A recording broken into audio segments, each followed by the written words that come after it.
folks to load into our Zoom room. We will get started momentarily.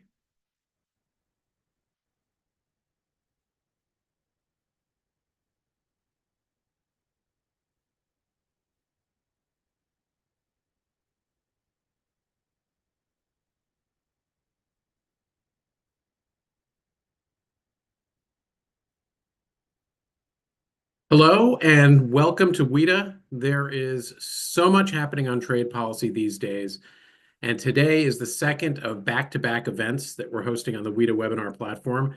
Yesterday, we talked about some of the trade frictions that may arise if new tariffs are instituted at the U.S. borders with Mexico and Canada. That was part of our USMCA review series. Today, we're going to take a look at another sector of the economy that would be impacted by new tariffs and the USMCA review as well, as we look at the state of U.S. agriculture trade. Big shout out to our good friend Jill O'Donnell and our friends at the Clayton Yeutter Institute of International Trade and Finance at the University of Nebraska for co-hosting today's National Agriculture Trade Day event with WITA and the Agriculture Trade Education Council. To give you a preview of what's to come, tomorrow we're going to be announcing a new event that has implications for agriculture, looking at the possibilities of a phase 2 deal with China. And we also hope to announce soon an event to dissect the president's expected trade announcements coming in early April. Information on all those events and our USMCA review series can be found on our website at www.wita.org. As you know, if you've joined us for one of our webinars in the past, we like to call out the names of some of those you're in community with on Zoom, even if you can't see them on screen. So welcome today to Justina Tori with the U.S. Foreign Agriculture Service in Ethiopia, Kyle Bonsu, as Senior Agriculture Attaché at the U.S. Mission to the World Trade Organization, Aaron Dowd with Rare Earth Salts, and Betsy Flores with the Pet Food Institute. Welcome to Justina, Kyle, Aaron, and Betsy, and welcome to all of you, including nearly 100 U.S. government officials who are tuning in because of the importance of today's discussion. If you're watching this on Zoom, you can also ask questions of our panel using the Q&A tab. You should have also received a copy of today's event program by email, and that email contains a link to see our panelists' biographies. Agriculture and food security have always been a driver of trade policy in the United States and around the world. And as the president pursues his trade agenda, we want to assess where things stand and how key agriculture constituencies see global trade today. We've pulled together a terrific panel, and we're pleased to welcome 3 new speakers on the WITA webinar platform and 2 WITA veterans. Jordan Dux is Senior Director of National Affairs at the Nebraska Farm Bureau. Virginia Houston is Director of Government Affairs at the American Soybean Association. Tom Madrecki is Vice President, Supply Chain Resilience at the Consumer Brands Association. And welcome to the WITA webinar welcome to the WITA webinar platform for the first time, Jordan, Virginia, and Tom, and welcome back to Joe Glauber, Research Fellow Emeritus at the International Food Policy Research Institute, and our moderator, my dear friend, Ambassador Darci Vetter, Principal of Sower Strategies, former Chief Agriculture Negotiator for the Office of the U.S. Trade Representative, and a former WITA board member. Darci? Thank you so much, Ken. Thank you to all of our sponsors of the webinar this morning. Thank each of you for joining us today, and thanks to what I think is a great panel that provides perspectives from different points of that ag and food value chain. And to each of you, happy Ag Trade Day. There is no shortage of news around agricultural trade these days. It is a particularly dynamic time for those of us who follow trade policy. So we have a lot to talk about today, and we will dive into those recent developments and their potential impacts, opportunities, and challenges in just a moment. But before we do, I thought it would be useful to just set the stage, take a minute, and consider how agriculture and food processing, that whole ag and food supply chain, contribute to the overall economy. I think those of us who work in agriculture often lament that people don't really understand where their food comes from.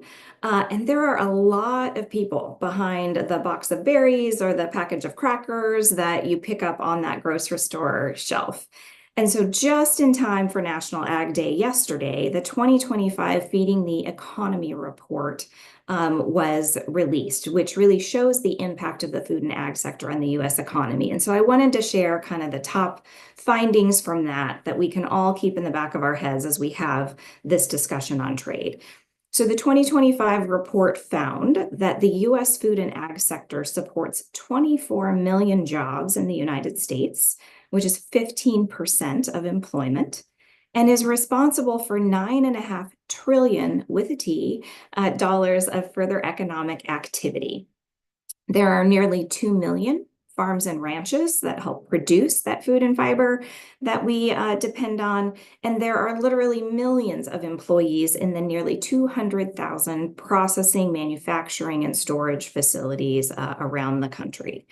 One of the things I love about this report, and I encourage you to check it out, is you can kind of drill into your neck of the woods. So I, like Jordan, am a Nebraskan by birth. And so if I look at my home congressional district, Nebraska's third, nearly 200,000 jobs in that district alone are linked to food and agriculture, $15 billion in wages, and $70 billion of economic output are produced by that sector. And for that part of Nebraska, much of which is rural, those are some really big numbers to think about. And when it comes to agriculture and food overall, it's more than $130 billion of output. And we often say that, and much of that output is eventually exported. We often say 1 in 3 acres, or more than 20% of US ag production, eventually reaches customers overseas. So, Joe, I thought I would start with you.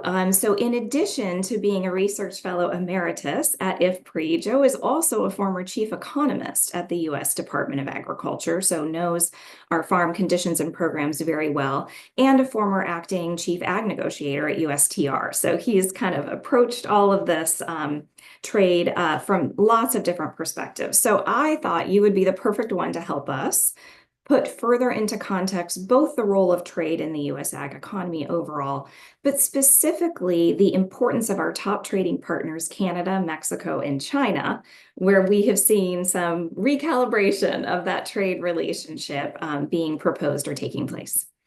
Great. No, thanks. And thanks, Ken, as well, for the invitation to be part of the panel. Very timely, obviously. Yeah, so Darci, these numbers have been around since you and I first started working in federal government, but they're still remain pretty much the way they were. I mean, U.S. exports account for about 20% of total agricultural production. For some commodities, it's far higher than that. Cotton, I think it's like 75%. We export about 75% of our cotton. Food grains, rice and wheat, roughly 60%. Tree crops, 60, 70%. Feed grains in probably 25% or so. Soybeans, though, 50%. I mean, down the line, these are really important. And I think, so I've been around a long time, obviously, but when I first came into agriculture, we were hardly exporting any meat products or dairy products. But now these too are important and very significant to those balance sheets. Those export markets are really important for farmers. You asked about the trading partners, and yes, that if you look at our top 5 trading partners, China, Canada, Mexico, EU, and Japan, they account for about 2/3 of what we export. So they've been important. That relationship has really evolved over time. I think, if you go back to the 70s and 80s, and frankly, when I first started working at USDA, the EU was our #1 market. That changed in the 90s, and in part because of some of the trade agreements we got with Japan in the 80s. Japan became our largest trading partner in the 90s. And by 2000, really NAFTA, or the US-Canada Free Trade Agreement, really propelled Canada into that top role. And so throughout the 2000s, Canada was our top number. And then, boom, 2010, China, which had been almost, been our 8th largest partner in 2000, by 2010, our top, or 2012 or so, our top partner. And they've been pretty much at the top with Canada and Mexico as our 3 top partners. I think, and if you allow me just for a second, just to talk about sort of what the implications of a trade war will be. I mean, we've talked about, I mean, Canada and Mexico, right? We're already have actions on soybeans from China. But if you look at Canada and Mexico, and if you look at the EU, those top 4 markets, and we're talking trade wars now, potential trade wars with each of those, 75% of our corn goes to those 4 markets. 28% of our wheat goes to those 4 markets. Soybeans, 73%. Beef, 36%. Pork, 55%. Dairy, 48% of our exports. Poultry, 48%. Eggs, 57%. And tree nuts, 52%. These are critical markets for U.S. agriculture. And so it's hard to fathom. And I know we'll have a chance to get into talking about 2018 and the previous trade wars, but to talk about a multiple front trade war is frankly quite disturbing for agriculture. I'll leave it there.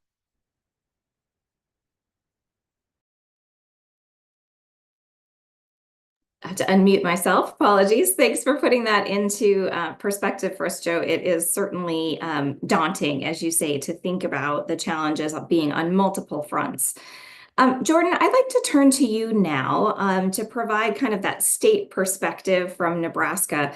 This is a difficult time for farmers for a number of reasons. We're in a low price situation. We saw just yesterday, Secretary Rollins announced the release of $10 billion in relief for farmers who've been dealing with those low prices.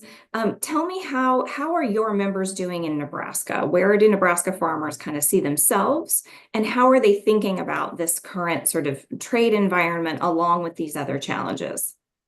Thanks, Darci, and appreciate the opportunity to be on here. Yeah, it's a turbulent time, and it has been for a couple years now. Now, depending upon where you are in the country, this may be year 3 of low economic downturn for us. It just kind of depends upon where you're at, depends upon how much moisture you had as well, depends upon how much crop insurance you had. But certainly yesterday's announcement of the rollout of the $10 billion in economic disaster assistance, which was passed as a part of the CR back in December. I think it'll be beneficial. I think it'll provide a boost. And certainly, it depends upon who you are. And we spent a lot of time as an organization, and I think the ag community came together to push for that assistance. And again, that 10 billion will be on top of an additional 21 billion that will be for weather-related disaster assistance as well. So it depends upon, it depends upon where you are in the country. It depends upon, where the ag economy is. I think our members, as we've talked to them, as we work through this package, certainly, everyone will be appreciative of that. I don't know that the Midwest was necessarily the main driver for the ask of that, but certainly, as I've talked to members, they're going to be putting crops in the ground here pretty soon. The blizzard we're having in Nebraska, notwithstanding, that'll happen at some point in time here, and in the not too distant future. And I think, there's a lot of uncertainty. There's a lot, whether it be the trade side of things or just general economics of where things are at, input prices, all those things. Farmers are putting crops in the ground here pretty soon at a loss. And so this economic assistance will be helpful. Hopefully we can right the ship a little bit, and we can get some benefit moving forward here. But certainly the program, as they released it, looking at the numbers, Nebraska will be one of the top recipients of that in our state. And I think our members, they're going to try to make this as easy as possible. I think that's going to be beneficial. But certainly, I think there's a lot of uncertainty, and agriculture doesn't love uncertainty. Farmers and ranchers don't love uncertainty. And so whether you're talking about basic economics, whether you're talking about trade, I think farmers are a little nervous. We're going to have to continue to see where it is, where everything is, and we're going to be paying very close attention as to everything that happens, whether we're talking this economic program, the weather-related disaster assistance, the conversation on taxes, which will be heating up, and then certainly on trade and tariffs as well. Thanks so much for that, Jordan. I think a good reminder, and I'm sure our audience today knows it, but I think sometimes we forget that farmers already have their seed, their, fertilizer, that first sort of round of products just waiting to get in the field. But once they've planted, you can't shut down an ag production line for a week, right? Those plants keep growing and you have to make the best of that harvest. You can't switch from corn to something else, right? So there's certain stickiness that comes with the ag supply chain that provides, additional risk and fewer options to adjust as the market changes. So that's an excellent reminder, and a reminder that it's been a tough few years that we're seeing this on top of.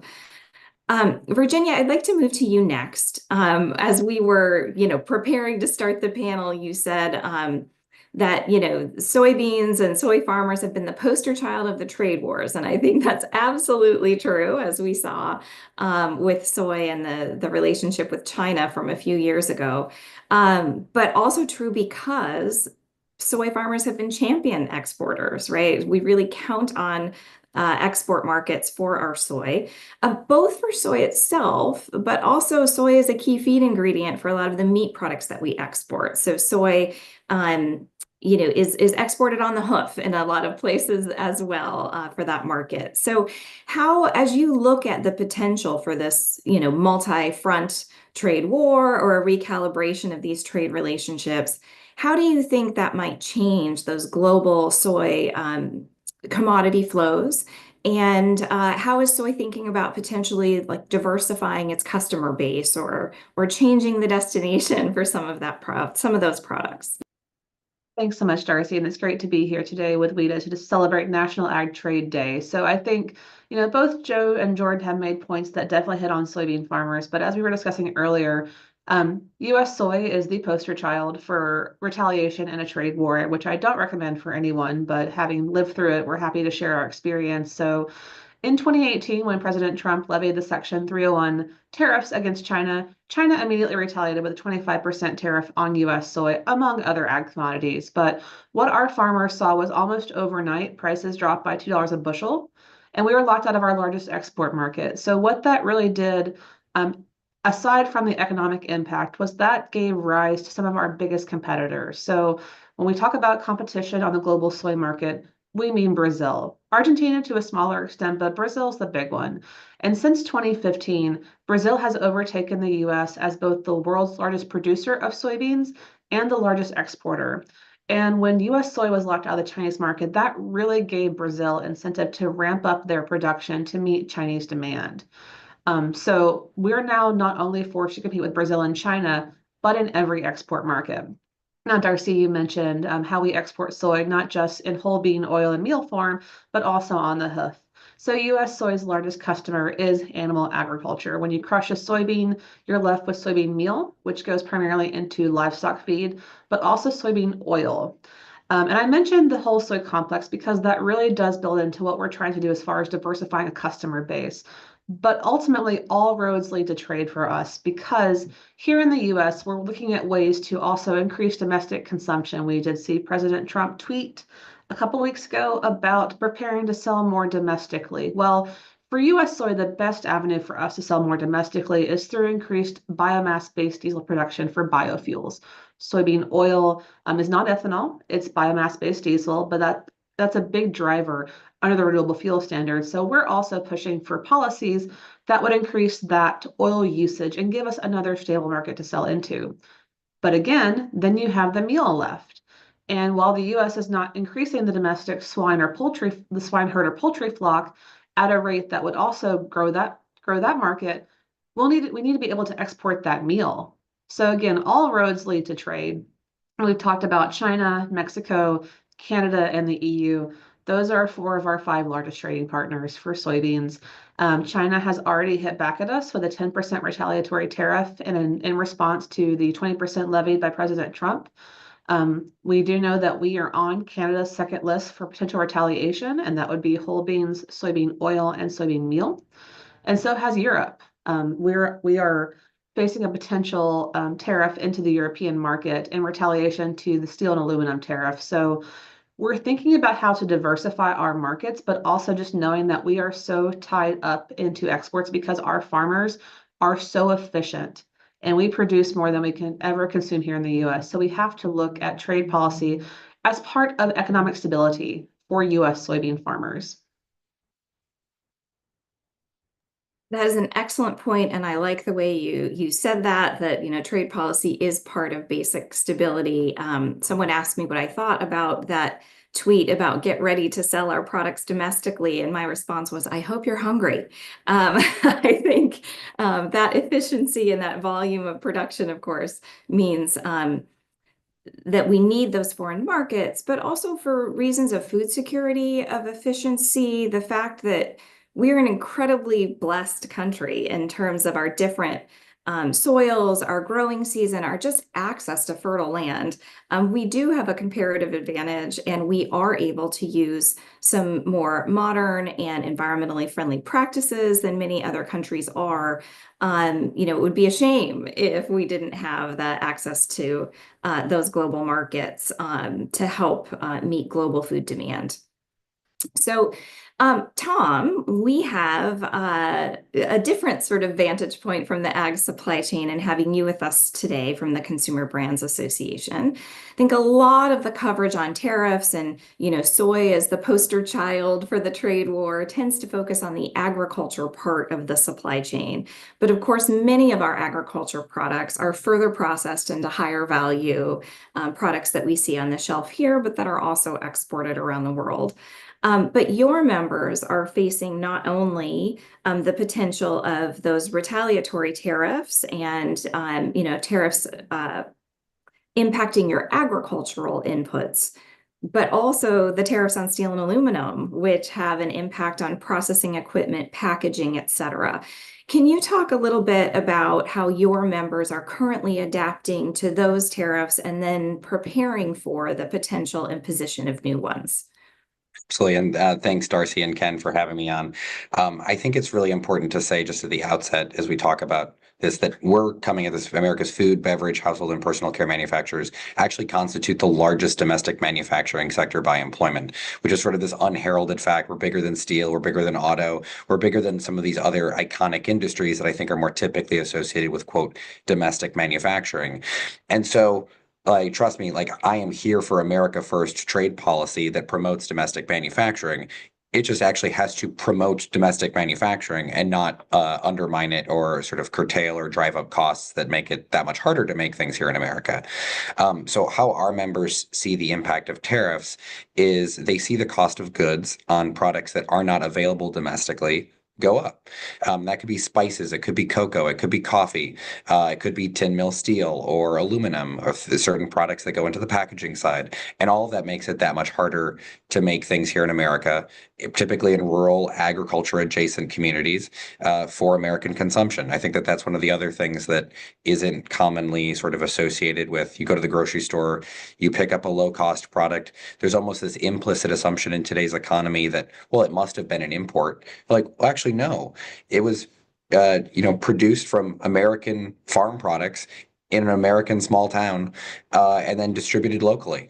And that's a very unique, compelling story. And I think it's one that we have to draw out more and more with this administration, really to just explain how the ag manufacturing supply chain works. And then to be able to expand on that and sort of lay the groundwork for maybe there should be some fine tuning or adjustments to where and how we implement tariffs. And also to just have it back of mind as well from a cautionary perspective on the retaliation side of things that you brought up, that whenever we do have these trade wars and the sort of the tit for tat back and forth, the iconic American brands that we represent are typically first in line for either being pulled off of a shelf or being tariffed, or just having sort of like the consumer backlash, things you see happening in Canada or the EU right now.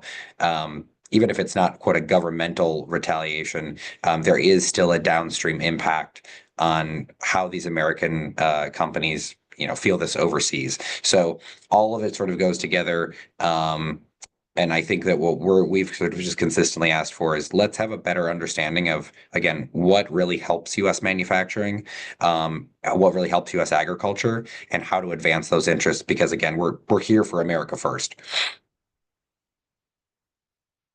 That's absolutely great points that you're showing here. I think the on again, off again nature of some of these tariffs, the introducing tariffs as a tool for use in non-trade related negotiations. I think those do have kind of an impact on overall trust. And you mentioned some of the things we're seeing in Canada.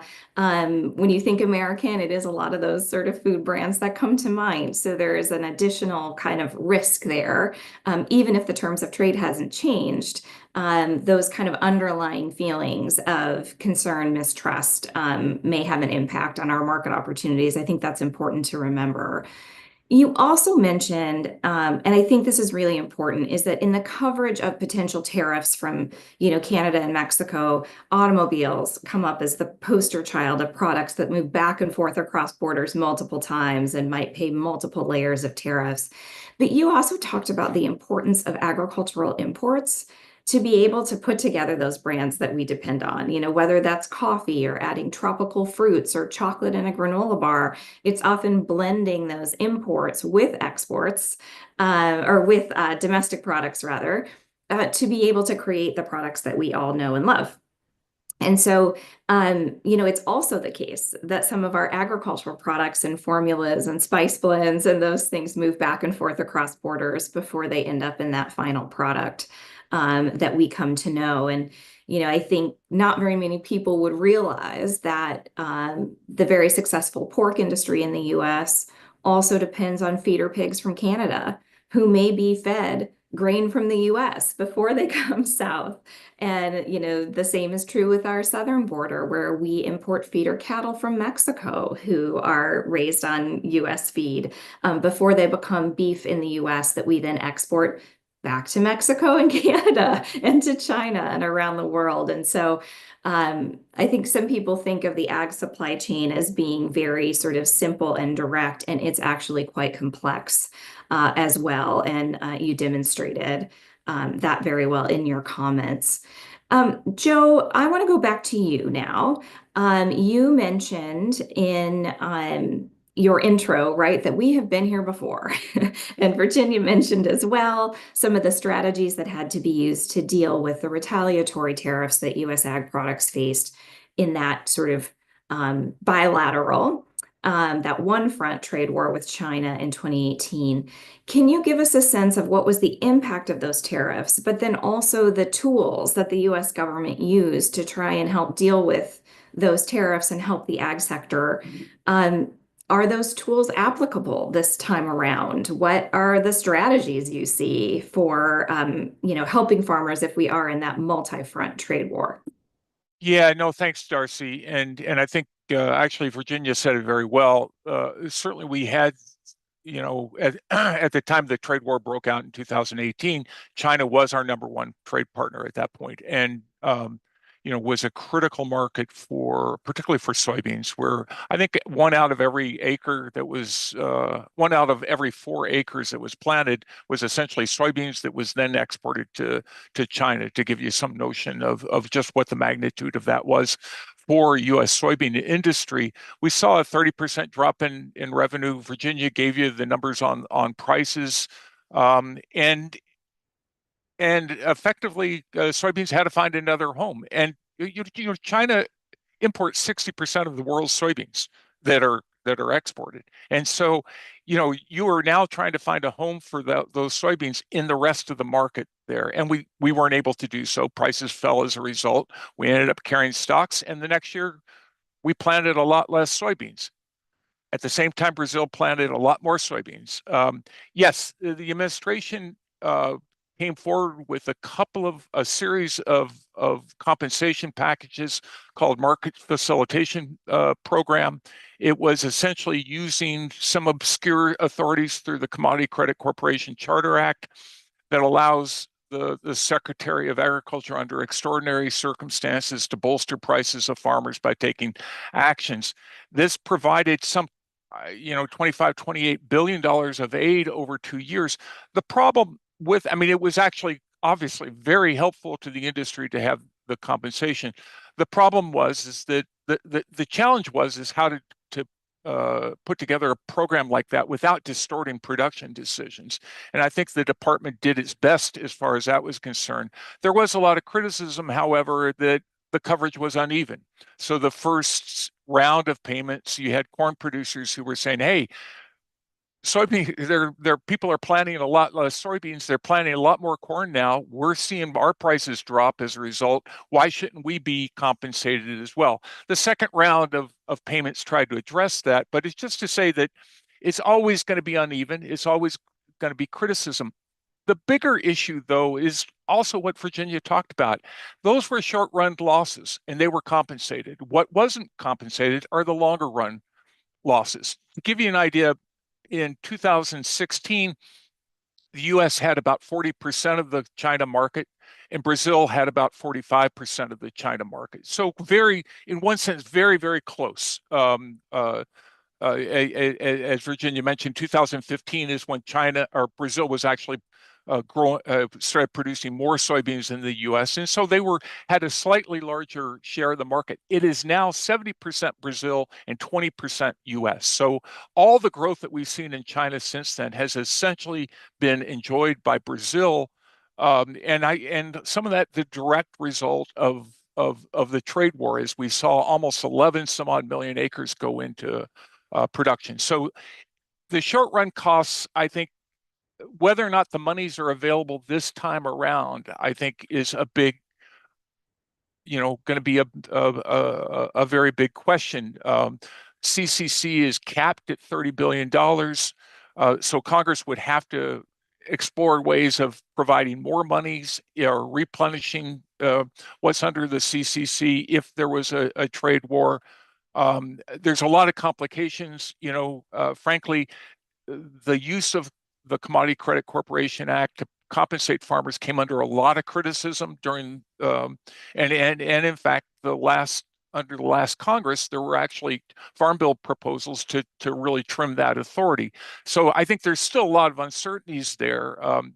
No question, everyone feels a lot of sympathy for farmers because they are collateral damage in this trade, in any trade, or in most of these trade wars. We're not going to war over soybean policy in China. But soybeans are getting hurt by what the counter retaliation. So. And Darci, if I may, to build on what Joe was just saying. So our farmers were very grateful to the first Trump administration for the MFP program to help keep them afloat. But MFP was a Band-Aid. It kept farmers in business from growing season to the next one to hopefully wait for when times were better, and which times did take an economic upward turn. We are very vocal in reminding the administration and members of Congress that the farm economy is in a much more dire place in 2025 than it was in 2018, 2019. I hear from growers all the time. Their margins have gotten much more narrow. Costs have elevated for basically everything across the board, whether that's land, equipment, fertilizer, pesticides, seeds, you name it. It's more expensive than it was. And at the same time, commodity prices have taken a downward turn from where they were in 2018. So between low prices for commodities and high prices for inputs, there's much less room for error when it comes to market losses. So our concern is that MFP payment might not be enough to keep farmers in the game. And I'm hearing from farmers who are worried that if this happens again, they may have to just say they're done. And I think that would be really devastating, not only for agriculture in the US, but for the rural economy who depend on revenue from farming in their communities to stay afloat. Yeah, I think a very good reminder that the starting point for this turbulence is in a much worse place than it was the first time around. And again, going back to those points at the beginning of the hour on the ripple effects of the economy, right? The loss of a farm does have important community impacts there. I think those are all really good reminders. I want to switch a little bit to the current headlines about April 2nd and what decision might come out from the administration about reciprocal tariffs. I think there's still a lot of questions about what reciprocal means. And, we're hearing that countries will be assigned a sort of blended tariff rate based on sort of their overall levels of tariff protection, but also non-tariff barriers kind of calculated somehow into a rate of tariffs on all products coming in to our country. Of course, that may also invite retaliation. So I want to make this a bit of a two-part question and sort of open it up for any of the panelists to take it. But I think if there were some trade barriers where we wished we had better reciprocity, for sake of the use of that word. One, what barriers, if we were opening up those kind of discussions, would your sector or your state or want to see addressed? So that's the first. But the second question is that the whole point of countries committing their tariff schedules at the World Trade Organization was that they would treat all other countries fairly, right? And so they would charge a tariff on a product that everyone would pay, right? And it would be easy if you were an importer or an exporter, right, to figure out what that would be and what you could expect when your product hit the border. So as we think about a situation where we literally give every country its own rate of tariffs, are you concerned if we have those different rates? One, how confusing it may be to do business with the United States, but also how your growers or members might be able to navigate the trade situation and making decisions about both products that they may need to import, but also their exports if it's a different tariff rate in each place, right? That's a big administrative burden. So you can answer one or both of those questions. Where do you want to see better sort of reciprocity? What barriers do you want to address? And are you concerned about this sort of sui generis approach to tariffs? Tom, I see you have clicked on your mic off, so I'll turn it to you. See, I'll jump in at least on the first point in terms of like unfair, trade practices and barriers to trade, sort of building a little off of the recent comments that, of course, were submitted to USTR and then probably many of us filed. I think one of the challenges here in articulating what those are is you almost are into this question of like, well, what's worth the price of admission?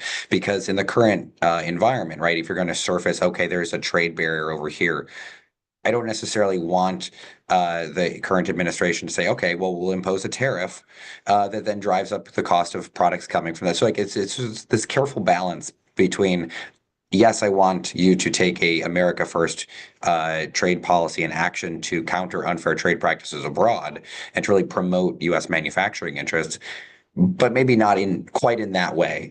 But I think that, again, just to at least this theoretical level of what types of issues do we see around the world? We see issues in terms of market access, of course, sort of the let's say SPS issues that are disguised, or like disguised SPS issues, such that you're preventing American products from being on a grocery store shelf. There's a lot of stoking of concern. It could be around chemicals, additives, nutrition issues, really as a barrier to enact a tax on certain American products because of their popularity. Really just these actions that undermine the availability of those products and the affordability of those products around the world. These are typically, again, very iconic American brands that have global distribution or that have even an in-country presence in those places.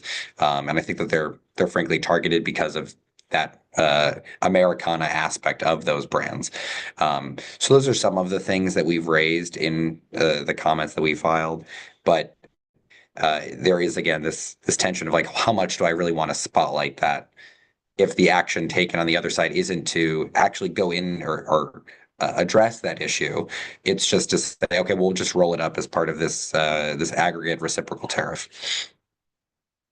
I think you make a really excellent point. Like they say that if you're a hammer, everything looks like a nail, right? I think right now, wherever there's a problem, tariffs are the answer, tariffs are the nail.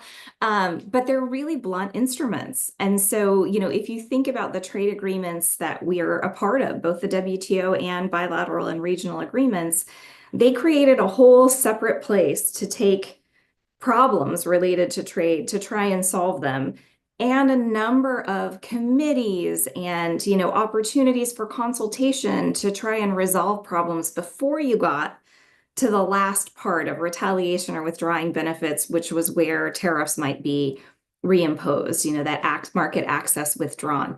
And part of that, and the reason that a lot of these issues actually get resolved before you get to that stage, is because tariffs are painful for the person implementing them, not just for the country that receives that tariff.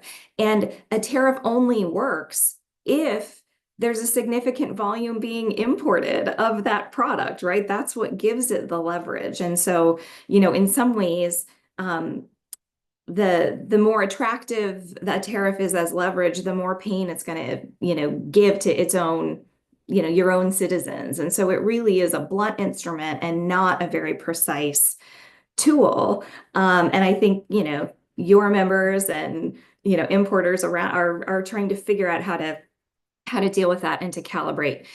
Joe, I see you've got your hand up, and so I want to turn it over to you. Great. No, and thanks. Let me first just address the last part of your question. That is the additional complexity this adds. I mean, we've been operating under, apart from free trade agreements, something called the most favored nation rate. So everyone faces whatever you're trying to get in, whatever country's trying to ship asparagus to the US, they face the same rate. Now you're talking about having tariff schedules for the US for each individual country. And thankfully, it's going to be hopefully a blended tariff rate, not individual on each item, because that would be just enormous complexity. But I think, tying this stuff in, and you hear this all the time from economists like myself who talk about what a tax this is on consumers. I heard the Secretary of Commerce talking over the weekend in regards to the H5N1 avian influenza issue and the fact that we have very high egg prices. One of the things we've talked about is to bring in more eggs from abroad. We currently import around 7 million dozen eggs from Turkey. Turkey's, that sounds like a lot. It's like 0.10% of egg supply. Eggs come in at 2.5 cents a dozen. So 2.5 cents on a $7 dozen of eggs is a pretty small price. A reciprocal tariff on Turkey. Turkey currently has a 65 or 75% ad valorem tariff on eggs. So no way you could import any egg from Turkey if you're going to have to put 75% of the value on top of that. So it's just to say, I think these things could be really destructive. Again, we'll have to see what it looks like in come April 2nd. And I would 100% agree with Joe. The devil truly is in the details. I would say for soybean farmers in the US, we are pretty fortunate in that in most of our markets, we either enjoy duty-free or very low duty market access in those countries, leaving aside markets like India, where we do face a very high duty into that market, among other non-tariff barriers. But for one, we would like to avoid having higher duties placed on our soybeans, as I'm sure every producer in the world would like to avoid having higher duties placed on their product because they are an import tax. But on the other hand, in our comments to USTR, we did stress about a good number of non-tariff barriers, particularly around SPS issues and the adoption of ag biotechnology that we would like to see addressed.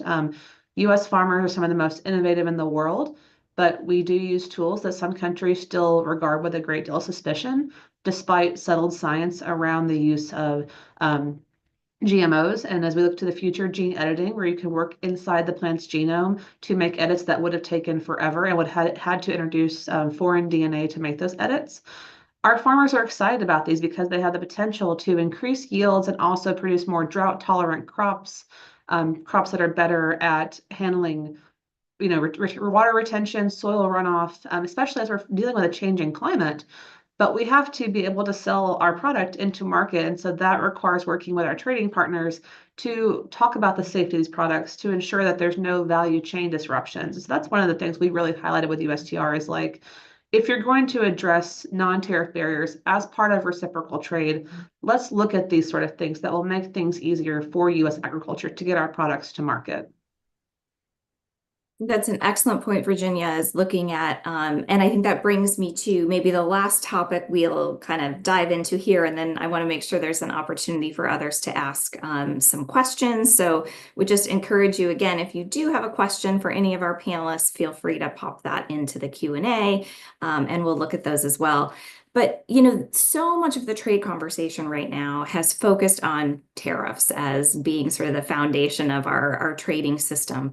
But in reality, a lot of our trade agreements have also created pathways to talk about and try and address these barriers.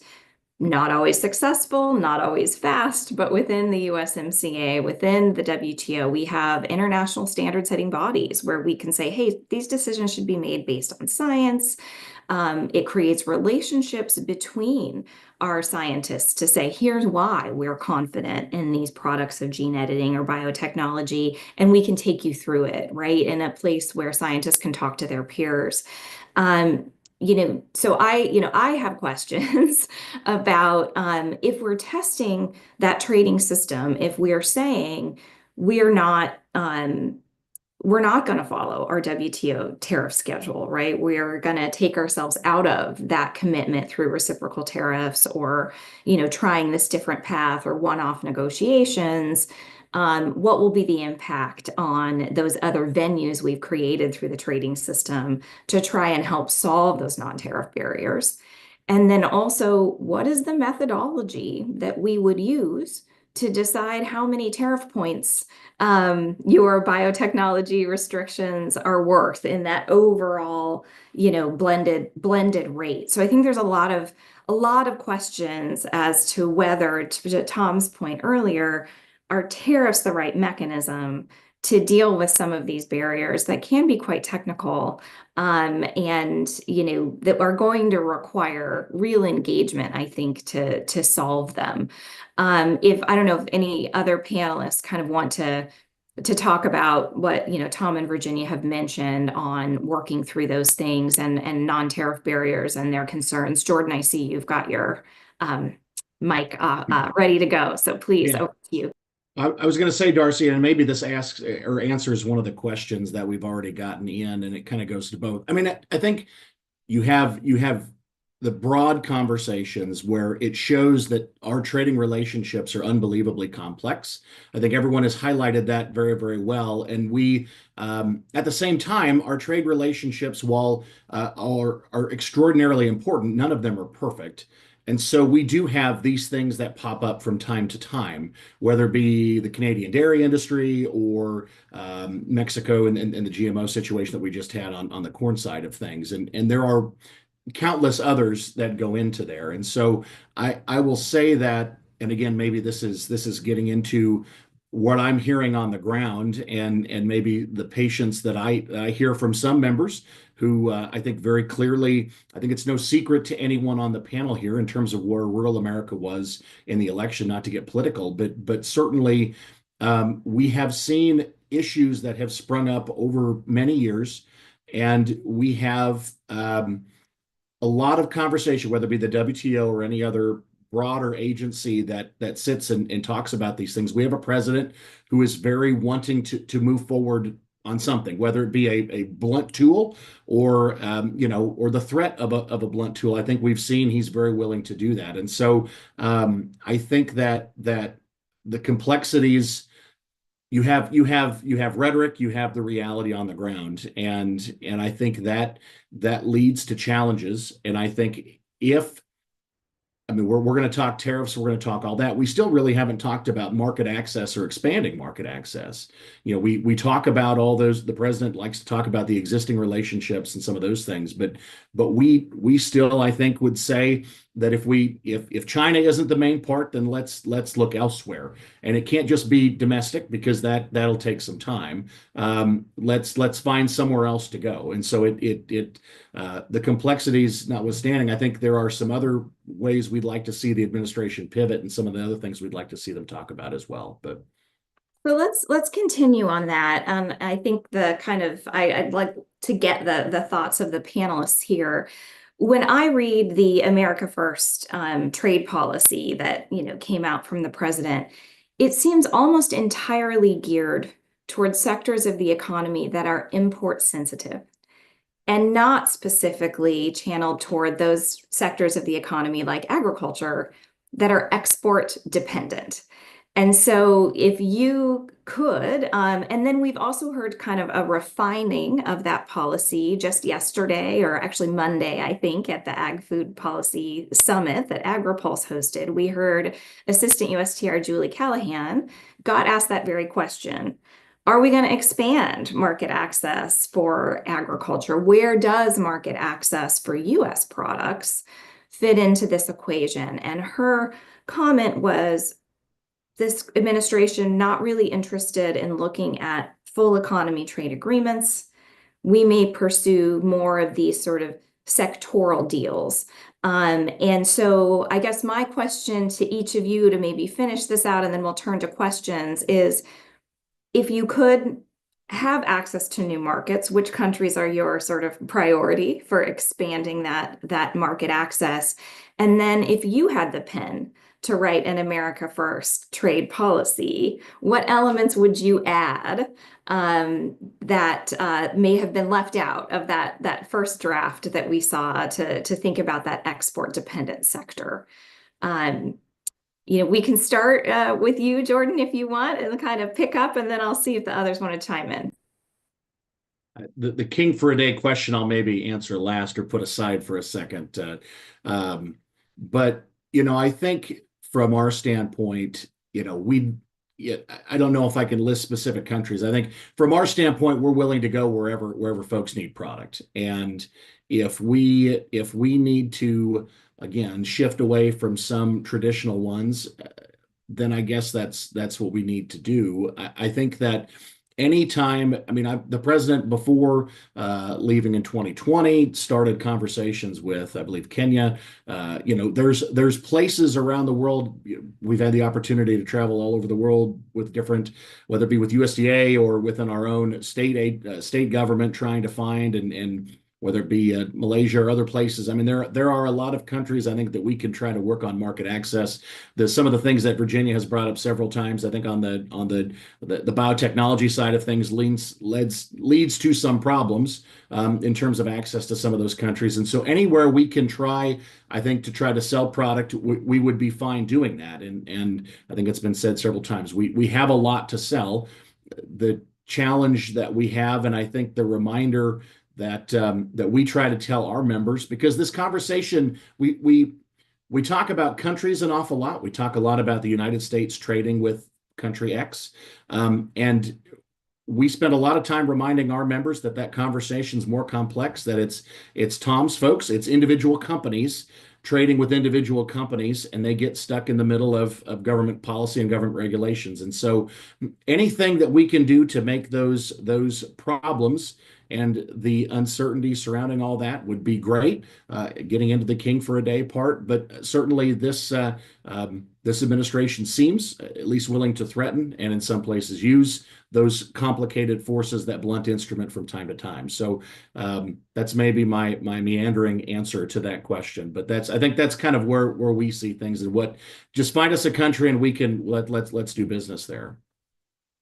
Great. Virginia, Tom, I see you've pulled your mic off. Do you want to go ahead and chime in on that?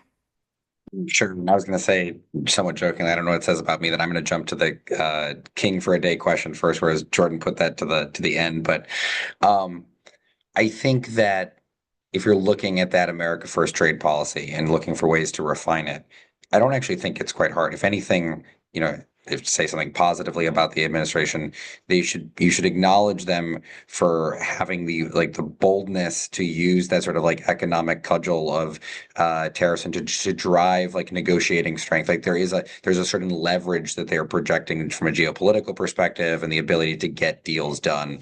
And so acknowledging that, if you're going to fine tune it, it's just to broaden the aperture of, and to understand that what works in one sector of the economy may not work for another sector.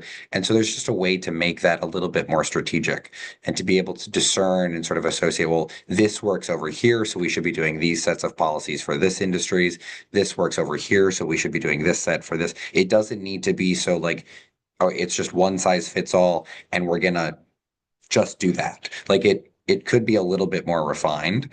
I don't think that you have to take away from the, let's say, the projecting of America First strength or wolf diplomacy, if you will, or however you want to call it, in exchange for that fine tuning. You can have your cake and eat it too, I think, if you're the Trump administration. Excellent. Virginia, I'm going to let you chime in. And then, Joe, I want to hear that. I see you have your hand up, but I want to pose a different question to you too. So I'm going to save you for last. So Virginia. Thanks, Darci. I think everyone sort of touched on the king for a day thing pretty well, or a queen in this case, being queen. So I'm not going to really hit on that too much, except just I would remind the administration, I think they understand, but just to reiterate, is that agriculture we're the soft underbelly of any trade policy. We're the most sensitive area, not just in the US, but in our trading partners.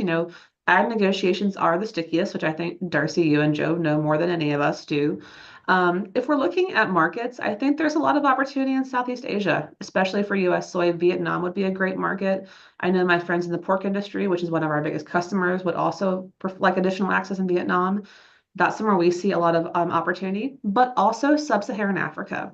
Now, in sub-Saharan Africa, looking at Kenya first, but then others, we do face some of those non-tariff barriers and some outdated opinions about biotechnology that we're seeing play out in a Kenyan court case right now. We're hopeful it will eventually come to a resolution, but that's been our biggest barrier at growing access in Africa are the attitudes around innovation and plant breeding. And we're hopeful that if we can get that addressed, then that poses just a completely untapped market potential for U.S. agriculture that we really could do some good in helping feed a very growing population.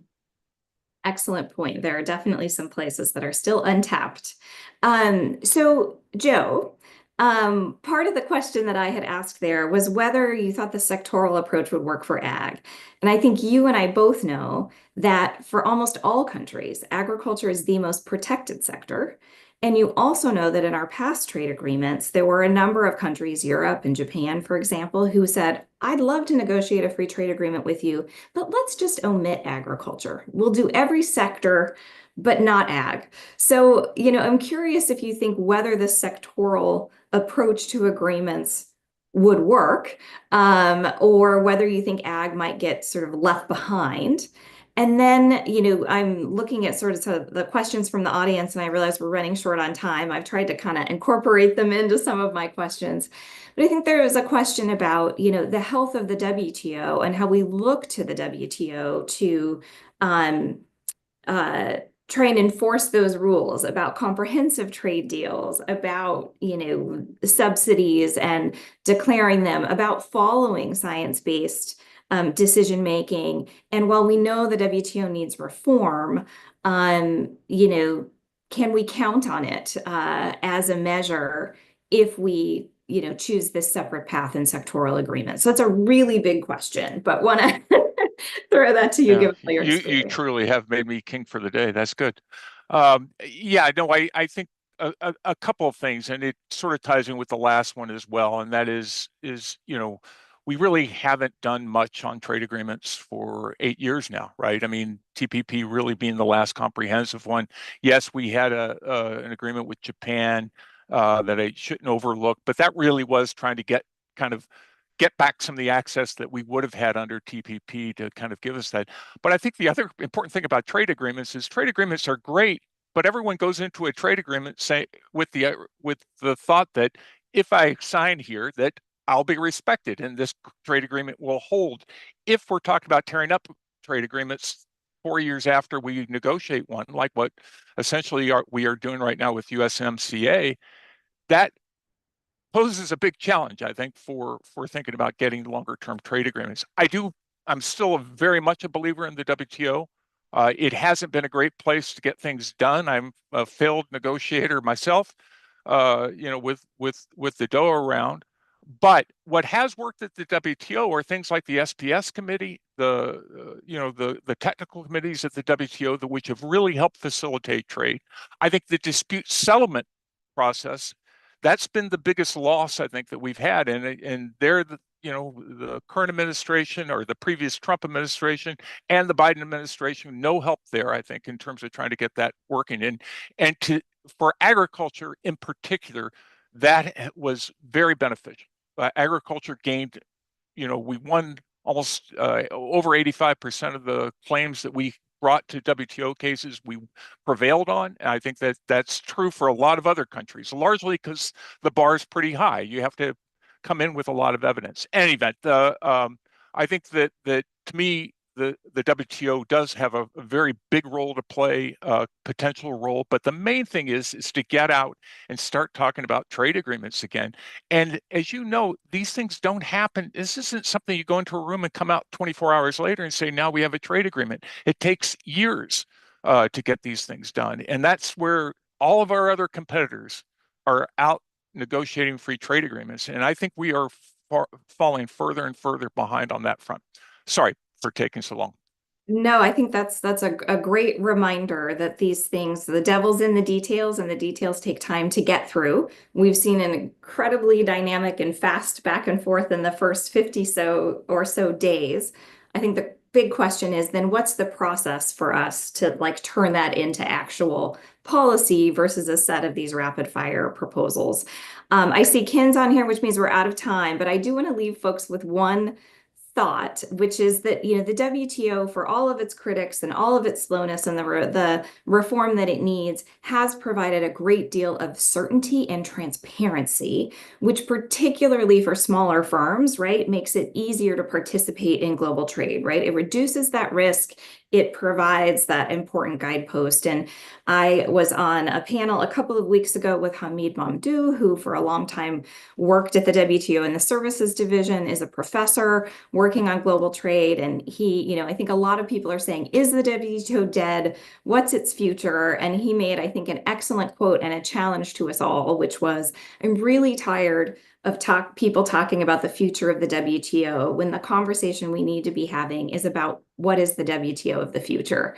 And so as we think about the chaos that we're in right now, trying to digest what the rules will be, I think it's also an opportunity for U.S. agriculture to say, if we had a blank slate, if we're going to, you know, upend the current system, what do we want to envision that we would replace it with? So I'll leave us with that thought on this Ag Trade Day and just say thanks to the panelists and thanks to all of you. And over to you, Ken. Thank you, Darci. Should have you on all the WITA webinars because that close is a lot of food for thought for all of us. In fact, I think what is the WTO of the future is a future WITA event. Maybe it's a mini seminar or a multi-day seminar. We can discuss online or in person. Thank you all. What a really rich and fulfilling conversation with so much information shared and so many perspectives that you guys were able to bring to this discussion. So important. And as I said at the outset, food and agriculture issues are really at the core of so many of our trade negotiations, and really appreciate you helping set the table on that discussion for us for this year with so many things going on. Virginia, Joe, Jordan, Tom, and of course, Darci, thank you so much for joining us today. Really appreciate it.